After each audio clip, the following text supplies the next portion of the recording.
টেনে নিয়ে আসো। আরে রিক্সা টানো। তোমরা এখানে যায় না।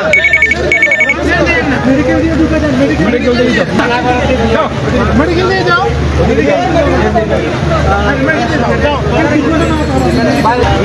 ওদিকে সরে যাও।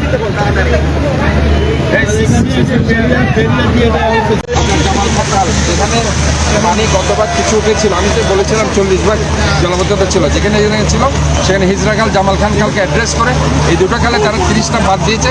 ইভেন মুরাদপুরে, যেটা আপনারা জানেন যে একটা বক্স কালভার্ট তারা করছে। ওভারঅল এইসবের কারণে গিয়ে আপনারা দেখেছেন যে এখানে বাদ দেওয়ার কারণে পানি উঠেছে। এটা আসলে অন্য কোনো কারণে না, 30টা বাদ দেওয়ার কারণে পানিতে যেতে পারছে না ঠিকমতো। এবং এখানে যেটা এই অংশটুকুতে যেটা পানি উঠেছে সেটা মূল কারণ হচ্ছে এখানে তারা যে রিটার্নিং ওয়াল দিয়েছে, যেটা রিটার্নিং ওয়ালটা তারা কেন দিয়েছে, খালটা তারা বড় করেছে, অনেক অবৈধ স্থাপনা তারা উচ্ছেদ করেছে।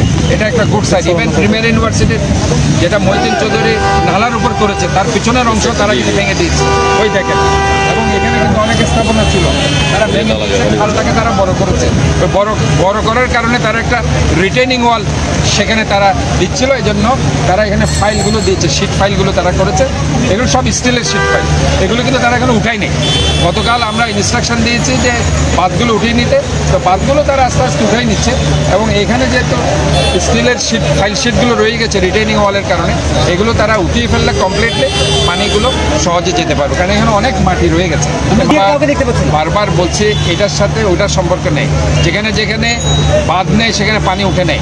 আমি পুরা চট্টগ্রাম শহর ঘুরে আসছি, সকাল 10টা থেকে আমি দেখেন এই যে আগ্রাবাদ গিয়েছি, আমি রামপুরা গিয়েছি, আমি জিসি গিয়েছি, আমি হালিশহর গিয়েছি, কাজে পুরো এলাকাটা ঘুরে, চকবাজার ঘুরে এখানে আমি এসেছি।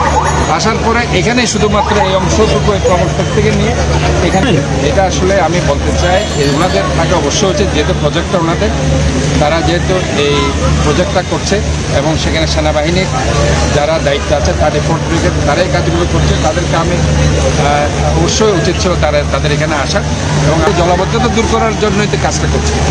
এটা তার অন্য কিছু করার জন্য নয়। না হয় এরা খালটা বড় করেছে, খাল এটা অনেক ছোট ছিল হিজরা খাল।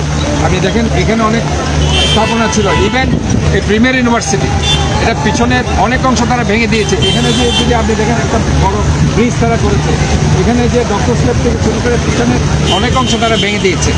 তো খালগুলো তো বড় হয়েছে, কিন্তু এটা বড় হলে তো হবে না, এখানে তো রিটেনিং ওয়াল দিতে হবে। এই রিটেনিং ওয়াল দেওয়ার কারণে গিয়ে তারা সেখানে ফাইল শিট করেছে। এগুলি করার কারণে গিয়ে তারা বাদ দিয়েছে।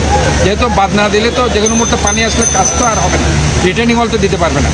এটা আসলে এইসব কারণে গিয়ে বাদ দেওয়ার কারণে গিয়ে তারা আসলে হঠাৎ করে বৃষ্টিটাও বেশি চলে এসেছে। মৌসুমি বৃষ্টি আসলে এরভাবে আসার কথা না, বেশি আসার কারণে এই প্রবলেমটা হয়েছে। ভারে বৃষ্টিপাত হওয়ার কারণে না হয়, ভারে বৃষ্টি না হলেও এর ধরনের ঘটনা এবং কাজটাও খুব স্মুথলি হয়ে যেত।